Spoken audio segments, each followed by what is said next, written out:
Quero dar uma boa noite à igreja nesse momento. Boa noite, irmãos. Vamos estar na casa do Senhor, mais uma vez estar louvando, bendizendo e adorando o seu santo nome. Convido a igreja a estar se colocando de pé nesse momento. Vamos estar orando, entregando a Deus as nossas vidas. Você que nos acompanha pela live, seja também muito bem-vindo. Convido a você a fazer parte deste corpo. Vamos orar. Santo Deus, eterno Pai, aqui estamos, Senhor Deus, na tua presença, declarando que tu és santo, que tu és poderoso, declarando, Senhor, que não há Deus além de ti.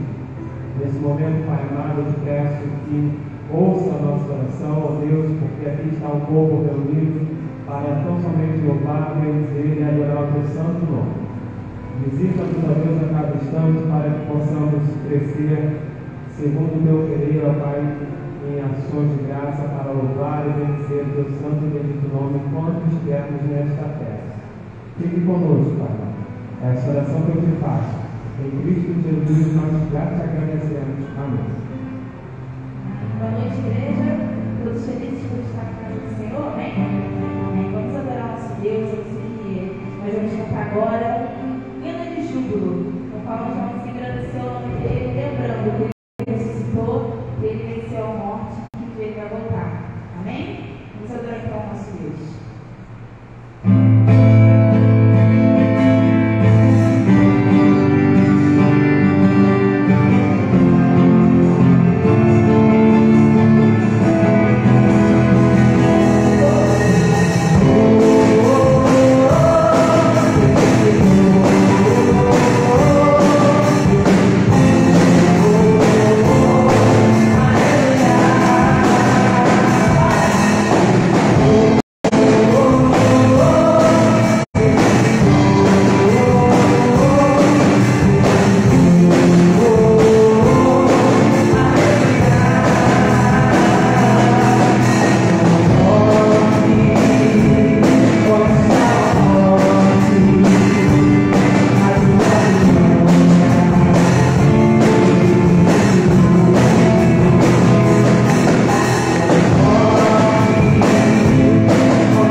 Porque nós não merecíamos nada.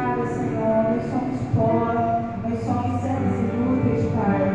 De nada valemos, Senhor, mas ainda assim o Senhor demonstrou o seu amor por nós. Ainda assim o Senhor demonstrou a sua misericórdia, a tua bondade, Deus. Então, muito obrigada, Senhor, porque estamos na tua casa. Muito obrigada porque temos escolha de vida. Muito obrigada porque estamos aqui rendendo a ti um louvor, Senhor, uma adoração, Pai. Porque tu és o único digno de receber, Senhor, a nossa honra, a nossa glória, Senhor. Em nome de Jesus, tu és digno, Pai. Muito obrigada por tudo, Senhor.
eu terei que o corpo é restaurado. Eu sei que os dias serem glorificados totalmente contigo. Então, que essa música possa ser uma esperança para você. Amém? Lá na cruz, meu passado, minhas dores e aflições.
Certamente o Senhor levou lá na cruz do Calvário todas as nossas mazelas. E nesse momento, que é um momento de intercessão, eu convido a irmã Raquel a estar vindo nesse momento aqui à frente. Ela vai estar orando. Ela vai estar orando pelos enfermos da nossa igreja. Agradecendo a Deus pelo restabelecimento também da irmã Suíta, né, que estivemos orando durante essa semana por ela.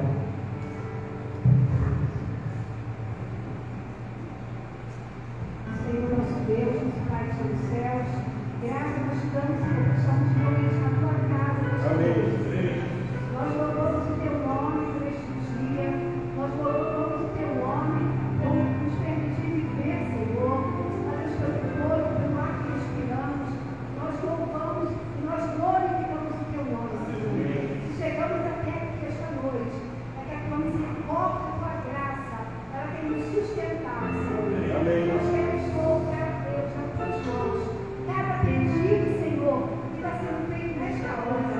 Cada um, Senhor, precisou estudar na tua casa, Senhor, pedido no coração, uma necessidade física, espiritual, Senhor, emocional, Senhor, um problema familiar, Senhor, que o Senhor seja a resposta que nós esperamos, Senhor, nesta noite. Ó, Senhor, glorifique o teu nome. Ó, Senhor, aceita a nossa oração. Amém. Nós estamos enfermos, puras enfermidades, Senhor. Repreende todo mal, todo espírito que não é em ti, Senhor. Que o Senhor repreenda pelo poder do teu nome, Senhor. Amém. Nós louvamos o Senhor, que o Senhor já está fazendo. Senhor, as pessoas enfermas, Deus, já estão sendo curadas, Deus.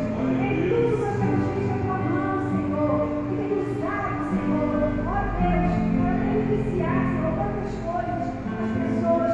Nós clamamos pela tua irmã, Senhor, necessita. E ó Deus, ela já está em casa. Nós louvamos o teu nome, Senhor, porque o Senhor tem sido bom para conosco. Amém. O Senhor é bom, o Senhor é bom, o Senhor é bom.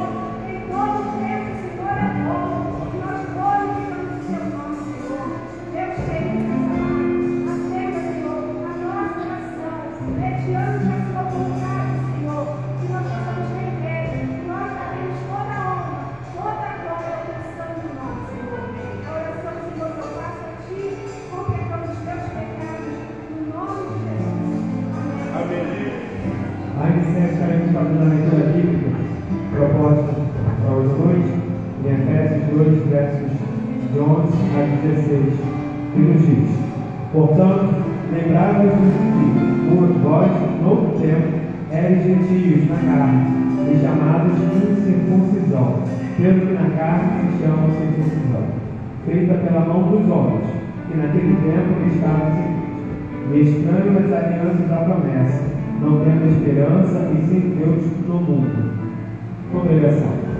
Mas agora em Cristo Jesus, vós que antes estáveis longe, já pelo sangue de Cristo chegastes perto, porque Ele é a nossa paz, o qual de ambos os povos fez um, derrubando a parede de separação que estava no meio, na sua carne desfez a inimizade, isto é, a lei dos mandamentos, que consistia em ordenanças, para criar em si mesmo dos dois um novo homem, fazendo a paz, e pela cruz reconciliar ambos com Deus em um corpo, matando com ela as inimizades. Amém.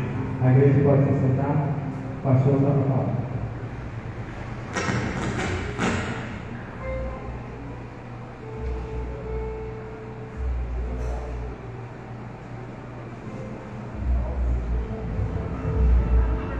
Queridos, graça e paz, amém?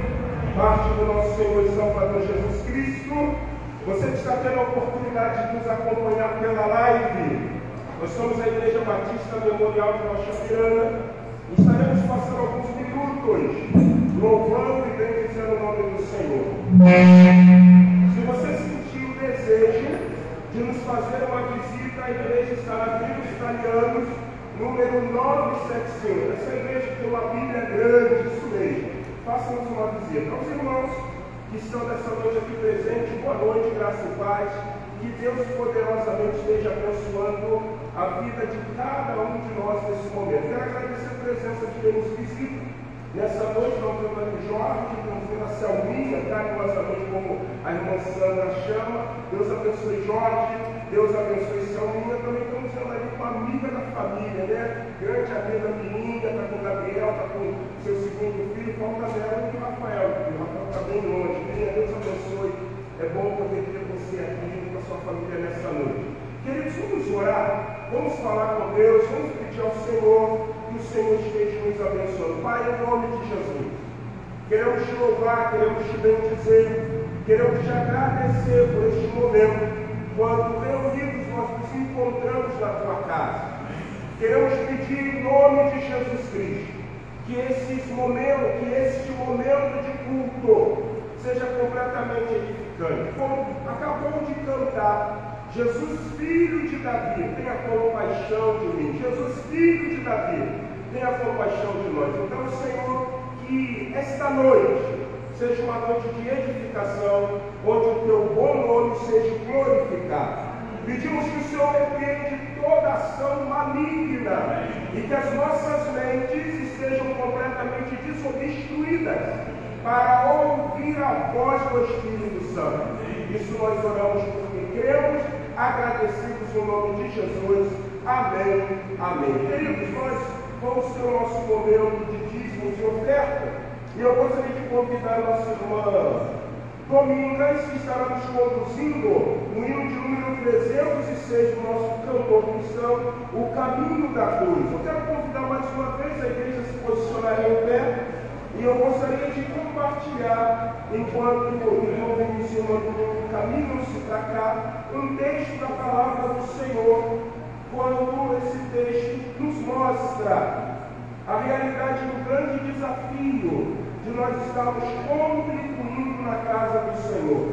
O texto é o texto de Êxodo, capítulo de número 30, que diz assim a partir do versículo 11: Disse mais o Senhor, disse Deus ao profeta, ao legislador Moisés: quando fizeres a contagem dos filhos de Israel, cada um deles dará ao Senhor o pagamento de si próprio, quando contares, para que não haja entre eles praga nenhuma, quando vocês os contares ou os arrolares. Todo aquele que passar o arrolamento dará isso, metade de um ciclo, segundo o ciclo do santuário. Esse ciclo é de 20 geras.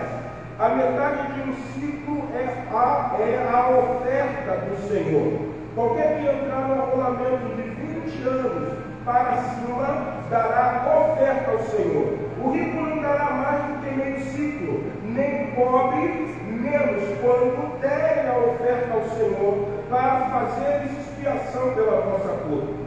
Tomarás o dinheiro das expiações dos filhos de Israel, e os dará ao serviço da tenda da congregação, e será para memória aos filhos de Israel, diante do Senhor, para fazer expiação pela vossa alma. O texto é um texto muito simples, e o texto diz que quando se contava o crescimento que estava acontecendo com a nação chamada Israel, se dava uma oferta que era chamada oferta do santuário.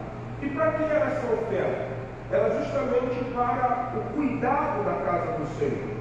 Quando nós ofertamos, quando nós dizimamos, é isso que nós estamos fazendo. Ofertar e dizimar não enriquece. Ofertar e dizimar não significa que eu não vou ter necessidade. Mas ofertar e dizimar traz uma ordenança bíblica que é a manutenção da casa de Deus. Então, se nós estamos hoje aqui, sentados, sobre o mar, sobre luz, bebendo água, é porque nós contribuímos para que isso seja mantido na vida da igreja. Quando você lê Malaquias capítulo 3, versículo de número 10, o que você aprende? Trazei todos os dias uma casa do tesouro para que haja mantimento, para que seja suprida a necessidade da casa do Senhor. Então você que trouxe seu dízimo, você que trouxe a sua oferta, sobre esse hino de número 306, você pode sair do seu lugar e depositar no altar do Senhor. Louvamos ao Senhor com o hino de número 306 no nosso canto cristão.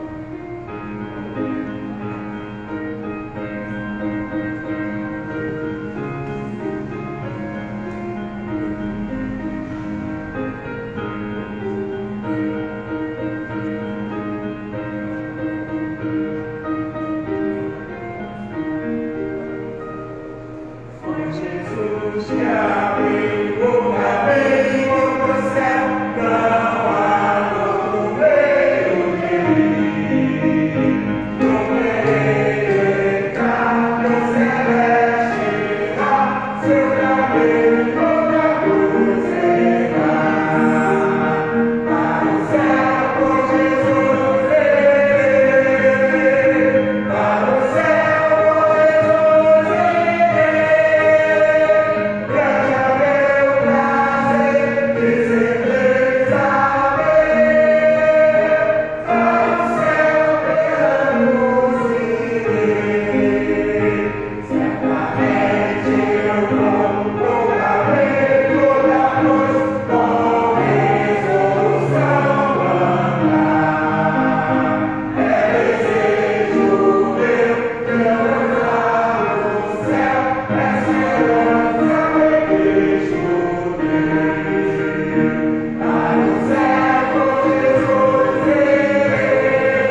pé, nós vamos ainda continuar louvando o Senhor com o hino número 108 do nosso cantor cristão. Vamos orar, agradecendo os dízimos e as ofertas. Senhor, obrigado pelos dízimos, pelas ofertas, te agradecemos em nome de Jesus. Amém. Hino de número 108 do nosso cantor cristão.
Meus irmãos, vamos abrir nossas Bíblias em 1 Coríntios, capítulo de número 11. É o momento da ceia do Senhor. Eu gostaria de convidar os diáconos e oficiais que se posicionassem neste momento. E eu gostaria de compartilhar esse texto com os irmãos. Antes de ler o texto, eu gostaria de falar algumas coisas que envolvem a eclesiologia batista. Primeira coisa, nós batistas acreditamos que a ceia é um memorial. A ceia dos batistas, ela não torna virtude, não torna poder. Não criamos na doutrina da consubstanciação, da transubstanciação, ou tanto da presença mística. Nós acreditamos que Jesus deixou para a igreja duas ordenanças. A primeira é batismo e a segunda é a ceia do Senhor, ou vice-versa. Então, quando nós, ou quando a Igreja Batista celebra a ceia, nós não temos o hábito de chamar de Santa Ceia, até porque essa perspectiva de Santa Ceia ela é muito vigente no conceito doutrinário do pentecostalismo e também no movimento neopentecostal. Nós chamamos ceia do Senhor. E Paulo, escrevendo à igreja de Corinto, no capítulo de número 11, ele dá uma orientação que eu gostaria de compartilhar com vocês, do versículo 23 de 1 Coríntios 11, quando ele diz assim: porque eu recebi do Senhor o que também vos entreguei do Senhor Jesus, na noite que foi traído, tomou o pão, e tendo dado graça, partiu e disse: isso é o meu corpo, que é dado por vós, fazer isso em memória de mim. Por semelhante modo, depois de haver ceado, tomou também o cálice, dizendo: este cálice é a nova aliança do meu sangue. Fazer isso todas as vezes que o beber, em memória de mim. Porque todas as vezes que comerdes este pão e beberdes o cálice, anunciai a morte do Senhor até que Ele venha. Eu gostaria de convidar você, que é membro de uma igreja batista, batizado, em plena comunhão com o Senhor, a estar participando dessa ordenança. Para isso, convido você a abrir o seu cantor no hino de número 123, e nós estaremos louvando o hino de número 123, enquanto os diáconos estarão distribuindo os elementos. Isso era o pão e o suco da uva, que simboliza o sangue de Jesus derramado na cruz do Calvário. Louvemos ao Senhor o hino de número 123.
ela ainda continua estabelecendo, e eu gostaria de repetir mais uma vez, que no capítulo 11, versículo de número 23, a Bíblia diz assim: porque eu recebi de Jesus o que também vou entregar a vocês, igreja de Corinto.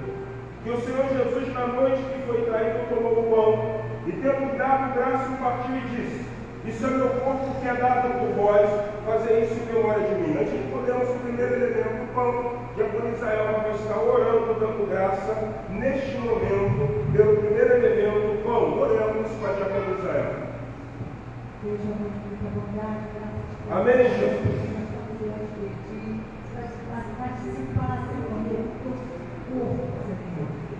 Dia, Senhor, teu filho entregou a si por nós. Glória a Deus. Obrigado, Senhor Deus, porque hoje celebramos tudo aquilo. Senhor Deus, porque tu está entre nós. Amém. Obrigado, Senhor Deus, abençoa toda a igreja em nome de Jesus. Amém. Mediante a graça, tomamos o primeiro elemento, o pão. Por semelhante modo, depois de haver ceado, tomou o cálice, dizendo: este cálice é a nova aliança no meu sangue, fazei isso todas as vezes que o beberdes em memória de mim. Porque todas as vezes que comerdes este pão e beberdes o cálice, anunciais a morte do Senhor até que ele venha. Antes de tomarmos o segundo elemento, o cálice, que simboliza o sangue de Cristo derramado, o sangue de Cristo que inaugura a nova aliança, o sangue de Cristo que estabelece a graça, nós vamos orar com o diácono Antônio Felisberto. Oremos com o diácono Antônio Felisberto. Oremos. Maravilhoso Deus. Amém, Deus. Agradecido nós somos, Senhor, por termos essa oportunidade, Senhor, de estarmos aqui na sua casa. Verdade, Deus. Senhor, nesse momento. Amém, Jesus. Seguimos a Deus, que possa nos encher com a sua unção, com a tua graça, com o Espírito Santo, dirigindo a nossa vida, perdoando nossas falhas, e assim nós oramos, em nome de Jesus. Amém. Irmãos, mediante a graça, tomemos o cálice da nova aliança. Palavra de Deus em Mateus 26, versículo 26, diz o seguinte: enquanto comiam, tomou Jesus um pão e abençoou, partiu e deu aos discípulos, dizendo: tomai e comei, isto é meu corpo que é dado por vós. A seguir tomou um cálice e, tendo dado graça, deu aos discípulos, dizendo: bebei dele todos, porque esse é o meu sangue, o sangue da aliança, derramado em favor de muitos para a remissão de pecados. E digo-vos que desde esta hora em diante não beberei deste fruto da videira até aquele dia em que hei de beber novo convosco no reino do meu Pai. E tendo cantado um hino, saíram para o Monte das Oliveiras. Rogamos ao Senhor o hino de número 112 do nosso cantor cristão.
Eu quero convidar os irmãos a estarem abrindo as suas Bíblias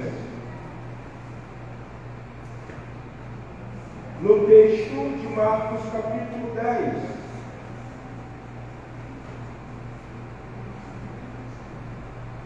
E queremos compartilhar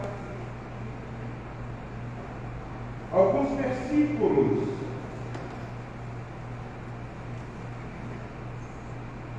melhor, vamos abrir em Lucas 18. Eu vou usar Lucas 18, porque quando eu estava estudando eu achei mais conciso.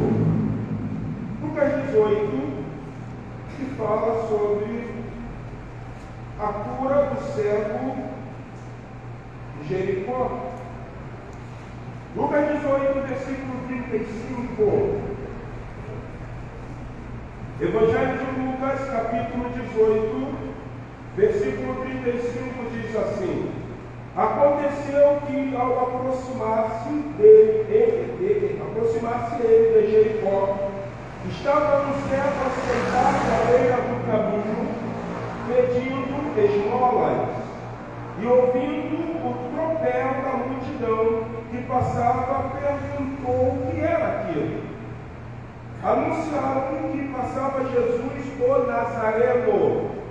Então ele clamou: Jesus, filho de Davi, tem compaixão de mim. E os que iam na frente o repreendiam para que se calasse. Ele, porém, cada vez gritava mais: Filho de Davi, tem compaixão de mim. Então parou Jesus e mandou que lhe trouxessem. E tendo ele chegado, perguntou-lhe: que queres que eu te faça? O cego respondeu: Senhor, que eu torne a ver.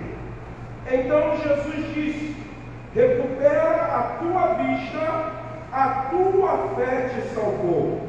Imediatamente tornou a ver e seguiu glorificando a Deus. Também todo o povo, vendo isso, dava louvores a Deus.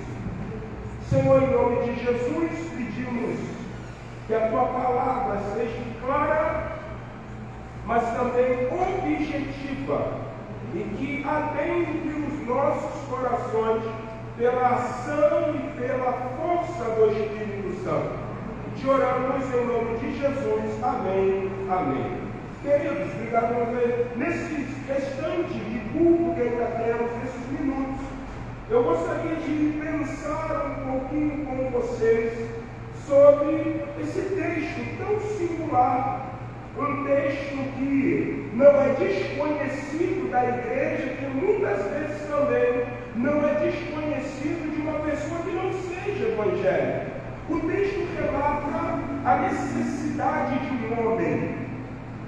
Quando eu estava estudando esse texto, existem algumas histórias sobre o cego Bartimeu, ou sobre o cego que estava em Jericó. E uma das histórias é que quando você se depara com o escrito de Marcos capítulo 10, você vai ver que Marcos, sendo o primeiro evangelho a ser escrito, ele destaca que Bartimeu era filho de quem? De Timeu. E a história que se conta a respeito do cego Bartimeu é que a lógica deixa claro, porque ele pede para tornar a ver, é que ele não havia nascido cego. Só que uma segunda coisa interessante sobre a história do cego de Jericó é que mostra que ele esmolava. Ele era alguém que estava à margem de uma sociedade necessitando de ajuda. E aí surge uma pergunta: por quê? E aí que entra nessa história a respeito do Bartimeu. Dizem que o seu pai foi morto pelos soldados ou pelo Império Romano. E diz a história que por causa da perda do seu pai, Bartimeu começa a mendigar. Não se sabe, porque quando você estuda sobre Bartimeu, a maioria dos teólogos, dos estudiosos vão dizer que muito pouco, fala-se a respeito da família dele. Mas a história de Bartimeu é uma história que faz parte do cânon, é uma história que faz parte do contexto bíblico, porque mostra um Cristo, um Senhor que está pronto a ajudar aquele que está necessitado. A coisa interessante dentro da cultura judaizante é que, com o judeu, havia algumas questões, algumas particularidades que muitas vezes fazia com que um homem cego, um homem coxo, um homem paralítico, um homem leproso, uma mulher com fluxo e outros adjetivos, outras situações que levavam eles a serem discriminados. Você lembra que em João capítulo 9, a Bíblia diz que Jesus se depara com um cego de nascença. Os discípulos olham para Jesus e fazem a seguinte pergunta: quem pecou para que ele nascesse cego? A tradição judaica deixava claro que se uma pessoa ela é alvo de uma dificuldade, de um acontecimento, é que provavelmente ela está debaixo do pecado. E Jesus olha os discípulos e ele diz: nem o seu pai, nem a sua mãe, mas ele nasceu assim para que fosse manifesto nele a glória de Deus. Vocês já escutaram um adágio ou um dito: doença não dá em poste, doença dá em gente.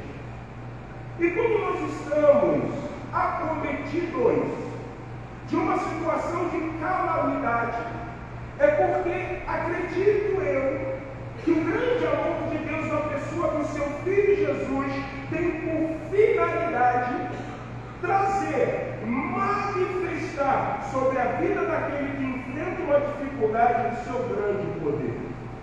Mas, para que o poder de Deus seja manifestado, rompendo, trazendo soluções para as nossas adversidades, nessa noite nós precisamos agir como agiu esse cego chamado, eu ia falar Zaqueu, gente, já Bartimeu, a forma como ele agiu.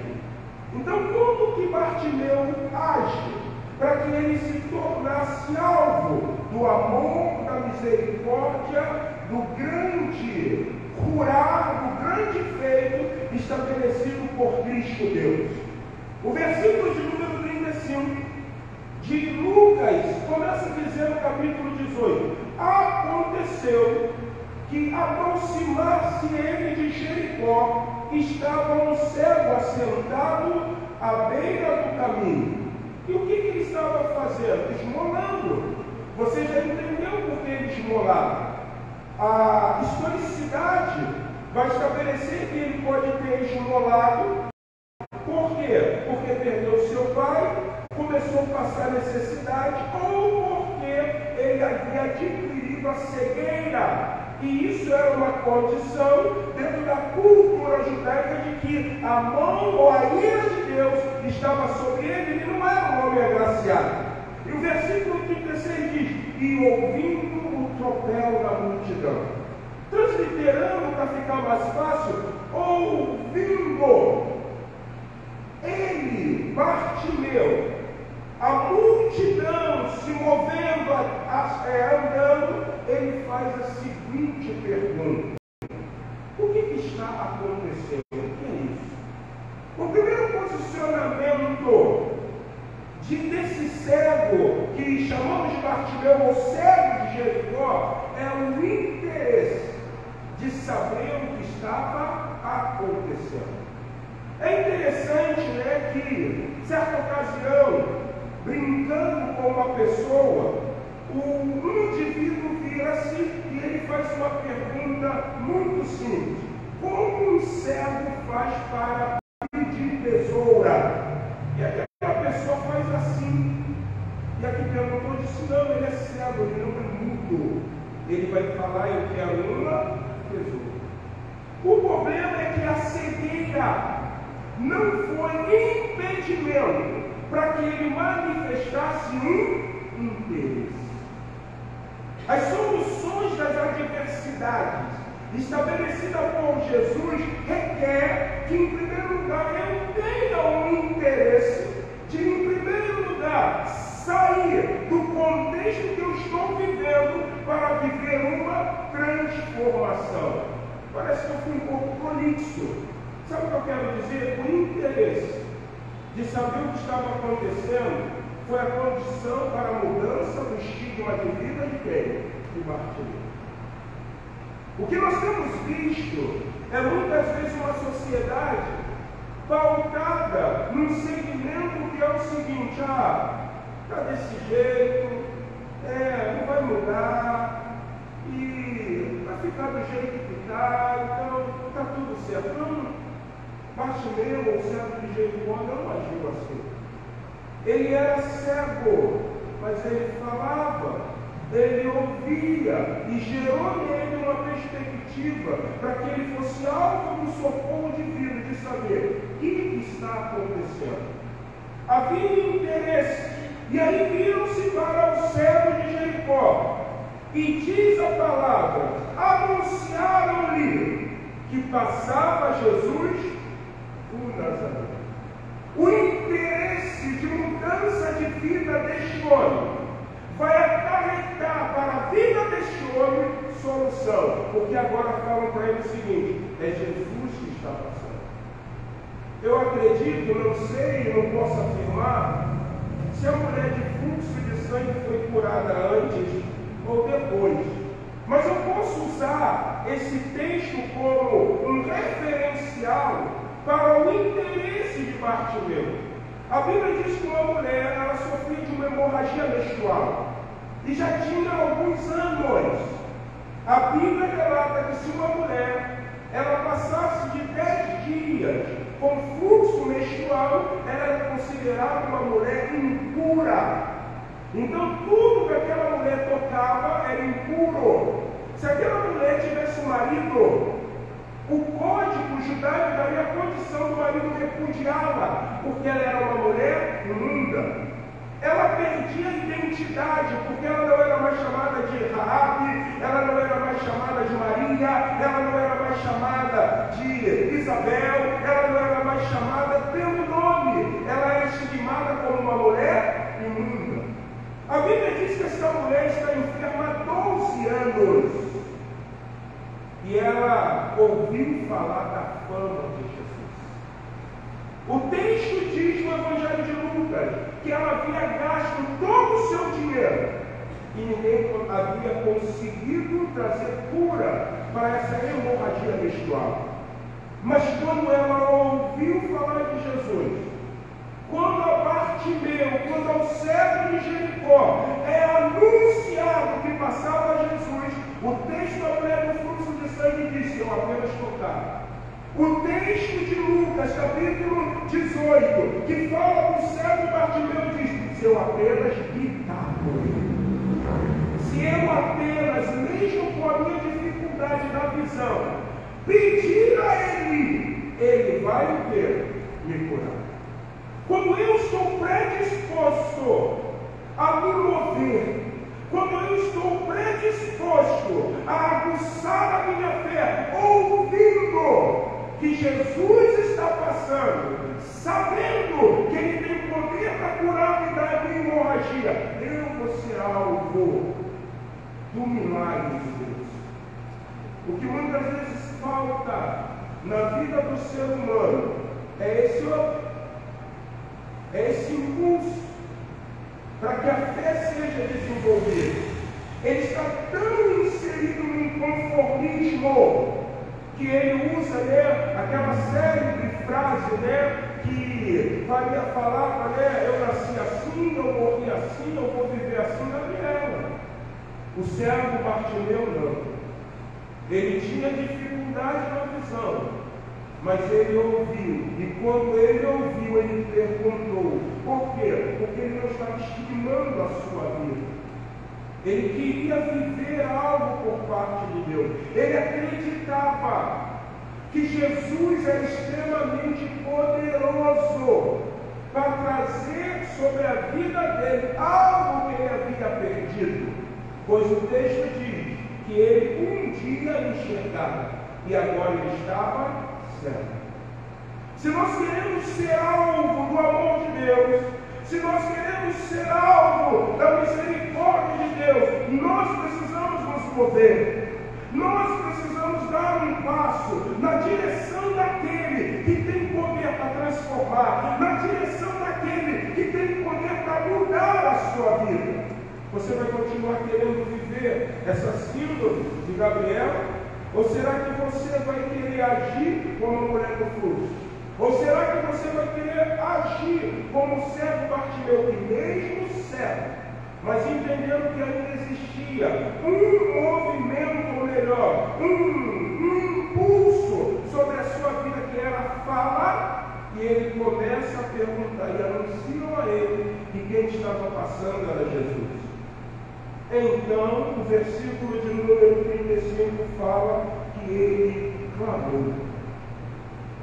O clamor de Bartimeu, ou do cego de Jericó, foi um clamor extremamente ousado.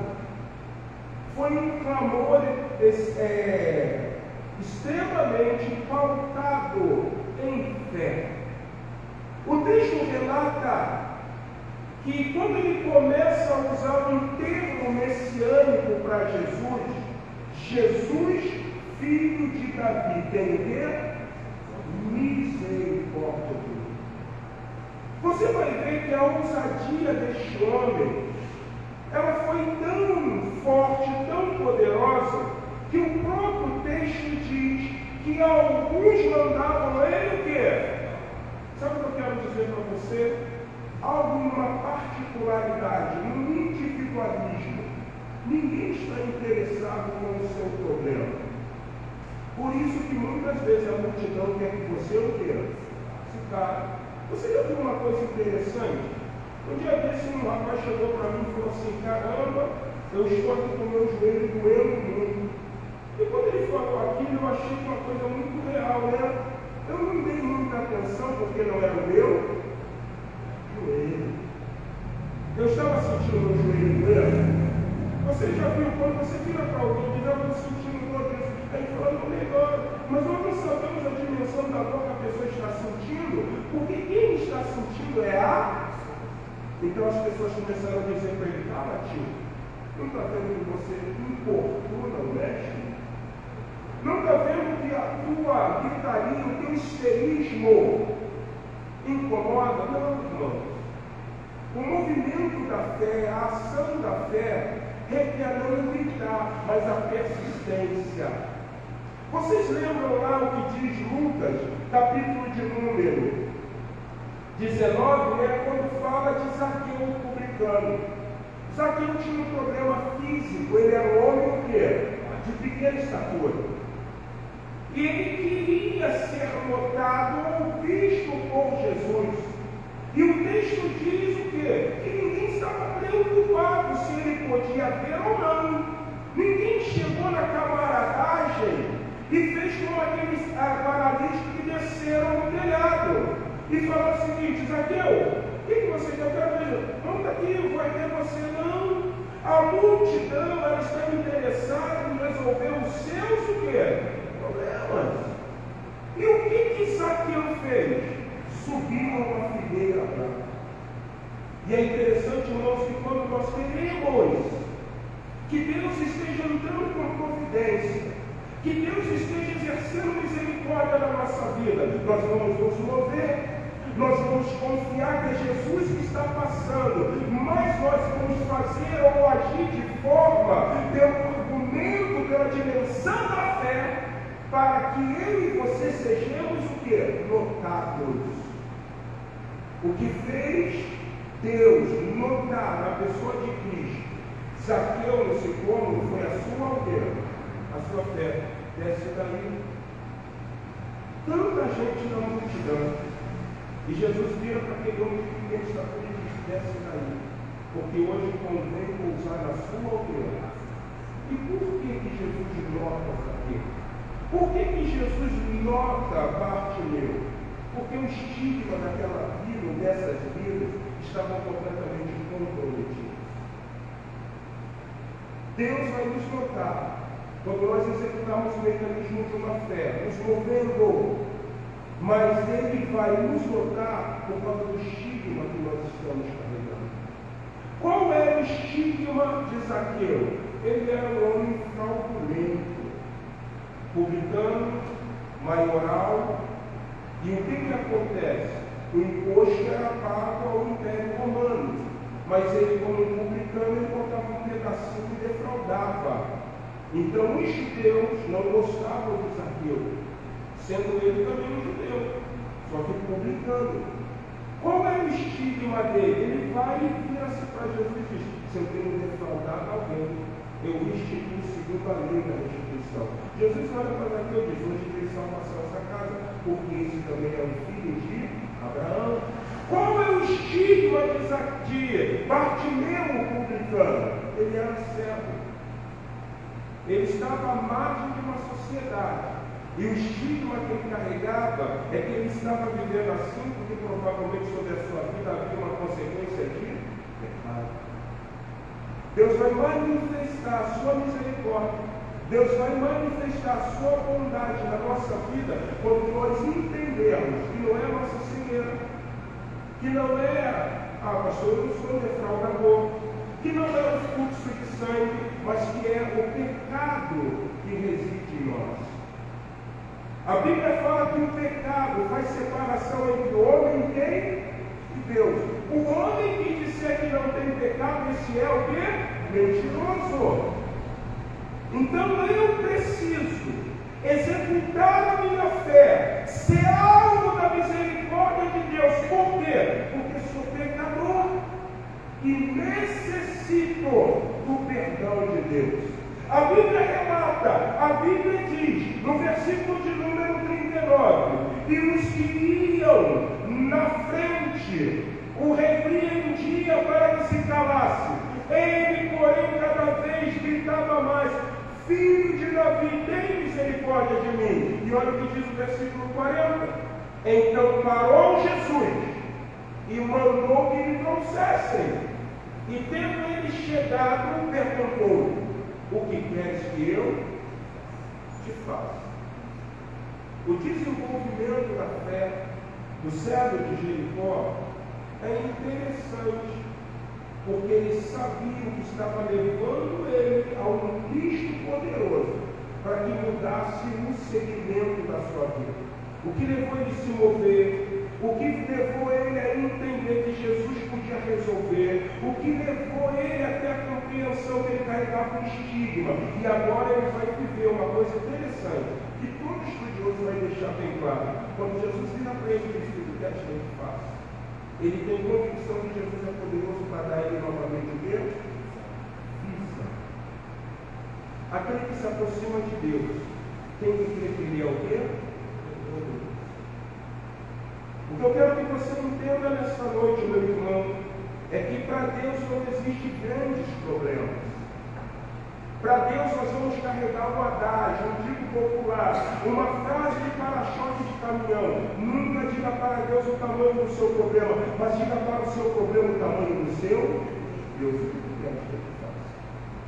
Aquele homem, Bartimeu, o cego de Jericó, Marcos vai dizer que ele toma algo que era mais valioso para ele, que era a sua capa. E ele diz com a sua capa: eu quero novamente voltar a fé. E é interessante a dimensão de uma fé depositada naquele que pode trazer soluções para as nossas adversidades. Um simples gesto, Jesus falou: então tu volta o quê? E diz a Bíblia que ele tornou a vida. Sabe o que eu acho importante no feito de Jesus? Não é o milagre de dar vista ao céu, mas é o que Jesus fala para Bartimeu do céu. A Bíblia diz: então Jesus lhe disse: recupera a tua vista, a tua fé. A tua fé. Deixa eu te fazer uma pergunta. Em quem você tem depositado a tua fé? Naquele que você tem depositado a tua fé, Ele tem ensinado você a se mover naquele que você tem depositado a sua fé. Quando você ouve que estão anunciando que ele está passando, você tem essa fé suficiente de vencer os obstáculos, as adversidades da vida, para ir na direção dele e falar: Senhor, que eu torne novamente a vida.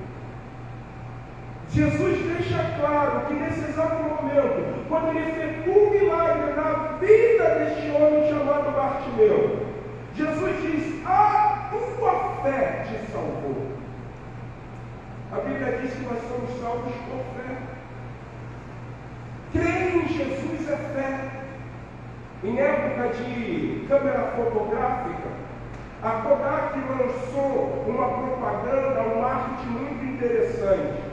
Fotografou, então se tem foto, tem prova. E eu quero usar isso como exemplo. Eu não fotografei, mas eu creio que Jesus é poderoso. Eu creio que ele morreu na cruz do Calvário para te salvar. Eu creio que o estigma da sua vida pode ser transformado. Eu creio que novidade de vida pode ser estabelecida para você. Eu creio que você pode começar a colocar a sua cabeça sobre o travesseiro, não com um pesar, mas com a tranquilidade. Eu creio que na maldita graça, tamanha alegria, invade a vida do ser humano, quando ele entrega a sua vida a Jesus. Eu creio que, independente de crise financeira, independente de qualquer adversidade, essa fé que eu tenho em Cristo, que me socorre, garante sobre a minha vida uma perspectiva de esperança. O que tu queres? Eu quero simplesmente tornar a vida.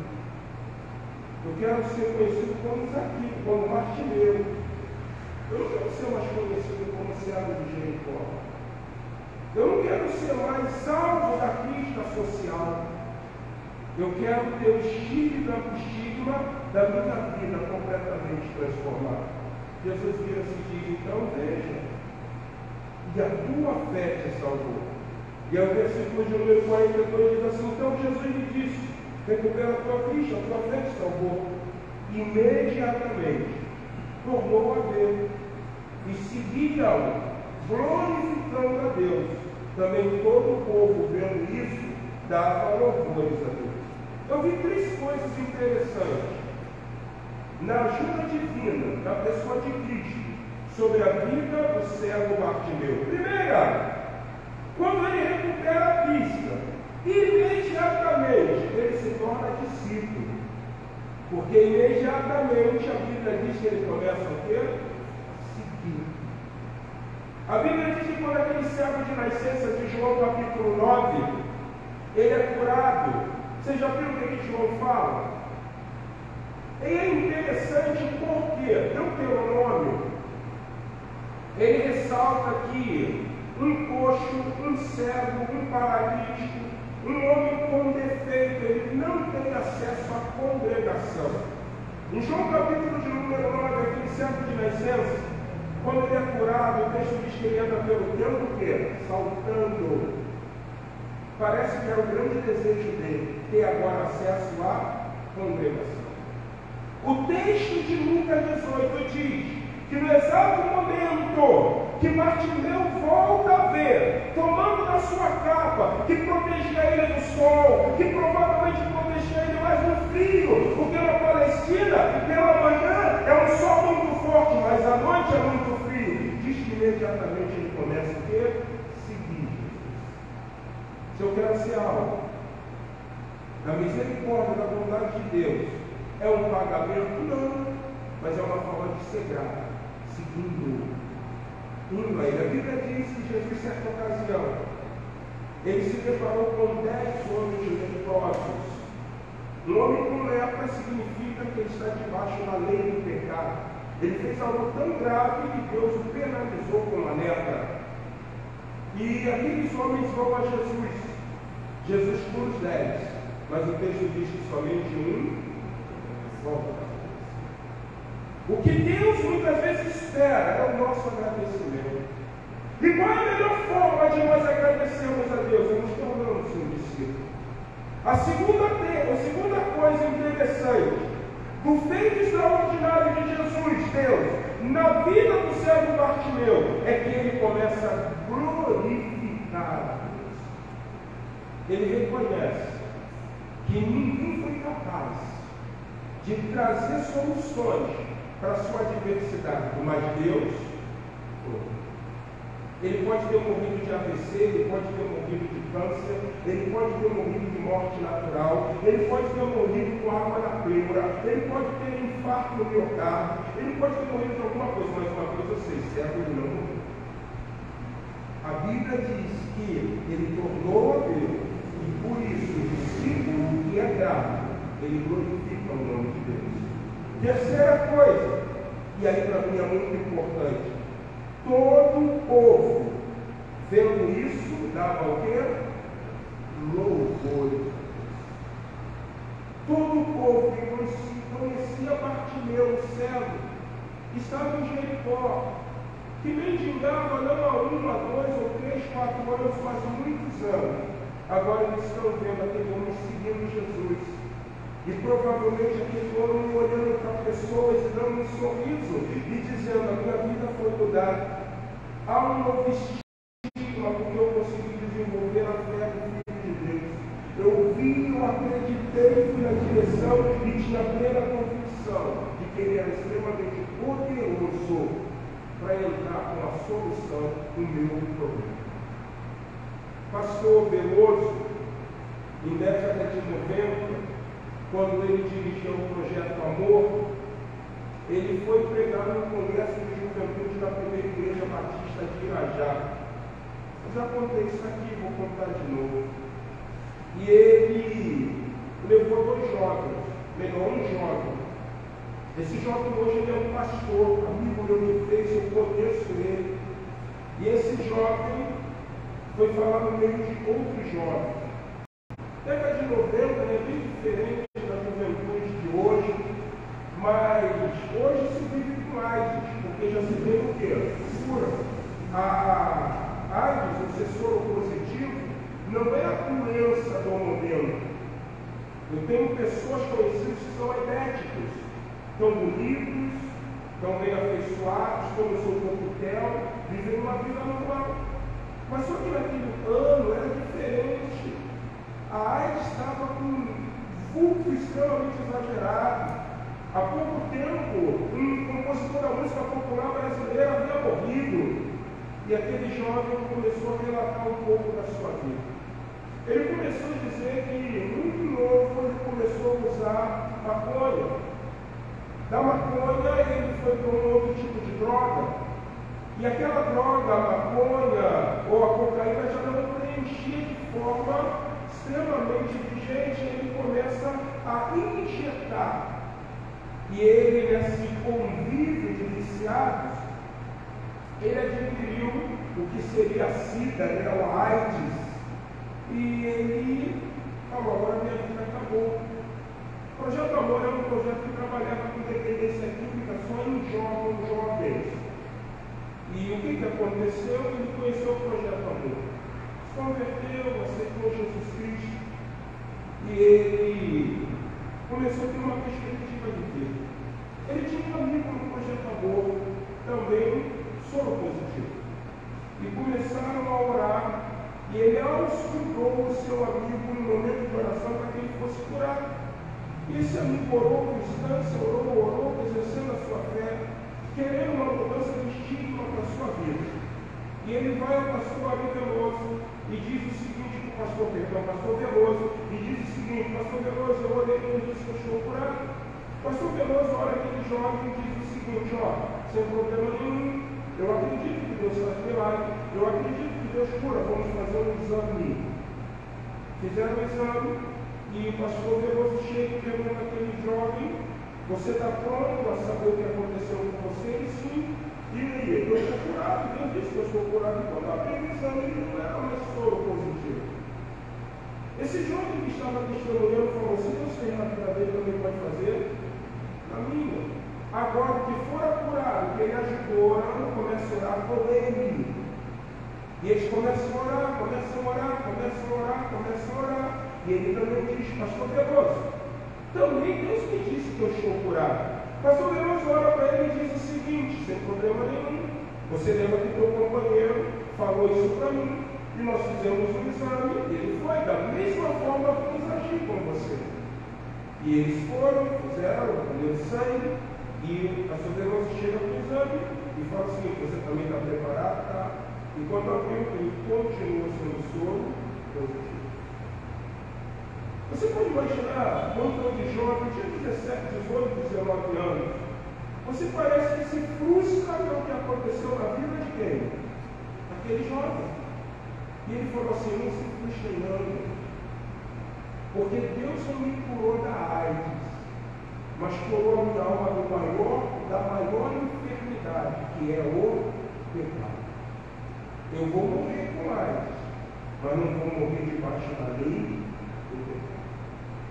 Quando eu quero mudar o estilo da minha vida, não é a visão, não é o fluxo, mas é reconhecer que quando o Bartimeu tinha cegueira, eu também tenho uma cegueira chamada espiritual, que não me faz enxergar a dimensão do plano salvífico que existe em Cristo Jesus.